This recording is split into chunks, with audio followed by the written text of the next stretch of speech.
CM યોગીના ઘરની નીચેથી પણ શિવલિંગ મળશે, મંદિર મસ્જિદ વિવાદ પર અખિલેશ યાદવનો કટાક્ષ। ઉત્તર પ્રદેશમાં સમાજવાદી પાર્ટીના વડા અખિલેશ યાદવે દાવો કર્યો છે કે મુખ્યમંત્રી આવાસમાં પણ શિવલિંગ છે, તેથી રાજ્યના તમામ ધાર્મિક સ્થળો પર ખોદકામની સાથે સાથે મુખ્યમંત્રી નિવાસસ્થાને પણ ખોદકામ કરીને શિવલિંગને સુરક્ષિત બહાર કાઢવામાં આવે। આ ઉપરાંત તેમણે આરોપ લગાવ્યો કે રાજભવનમાં ગેરકાયદે બાંધકામ થઈ રહ્યું છે, પરંતુ સરકાર કોઈ પગલાં લઈ રહી નથી।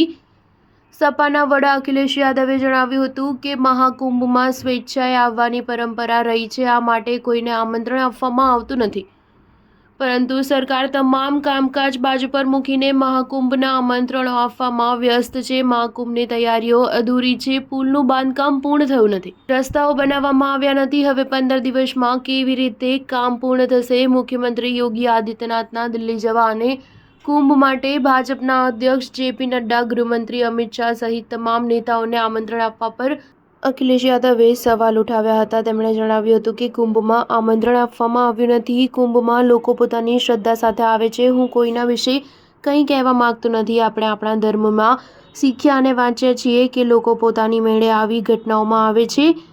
શું આવનારા કરોડો લોકોને આમંત્રણ છે? આ સરકાર અલગ છે। સરકારે કુંભ પહેલા ગંગા એક્સપ્રેસ વે શરૂ કરવાની વાત કરી હતી, પરંતુ તેની શરૂઆત ક્યાંથી થઈ? સપાના નેતા અખિલેશ યાદવે ફરી એકવાર ઇલેક્ટ્રોનિક વોટિંગ મશીન પર સવાલ ઉઠાવ્યા અને કહ્યું કે અહીં ઈવીએમના કારણે હારનારને હારનો અને જીતનારને જીતનો વિશ્વાસ નથી। આથી અમે માંગ કરીએ છીએ કે આપણી ચૂંટણી માત્ર બેલેટ પેપરથી જ કરવામાં આવે। સ્ટાર ન્યૂઝ 7 હંમેશા સચ્ચાઈની સાથે।